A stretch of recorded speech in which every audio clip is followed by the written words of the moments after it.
Pinasilip naman sa publiko ang magiging detention facility ni suspended Bamban Mayor Aris Guo at kanyang kasamahan. Samantala, sumulat na si Senator Sherwin Gatchalian sa Pasay City Police nang makatanggap umano siya ng death threat. Yan ang ulat ni Daniel Manalastas. Maaliwalas, may double-decker bed, unan, toilet, water dispenser at may aircon pa. Ang Mala Boarding House na detention facility sa Senado na paglalagakan kay suspended Bamban Tarlac Mayor Alice Guo at ilan pang pinatawa ng arrest order sa Senado dahil sa patuloy na hindi pagsipot sa pagdinig. Pagtitiyak ng Office of the Sergeant-at-Arms ng Senado, bantay sarado ang seguridad nila Guo. Here I can assure her security 24/7.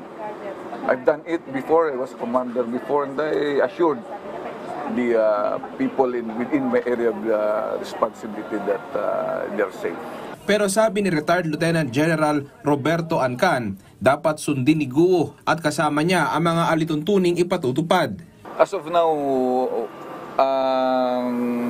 guidelines namin is wala silang gadgets except using our own cellphone. Usually, niwasan ko rin na palakad-lakad sila dyan kasi siyempre for security reason. The members of their family, anytime they can visit as well as the legal counsel.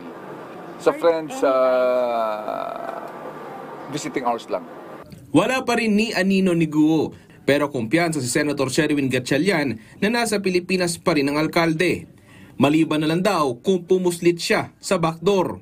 Ang panawagan ko sa kanya, mag-surrender na siya voluntarily dahil hindi siya hindi siya pwede kumain ng restaurants. No? Dahil kung makita siya, dadamputin siya.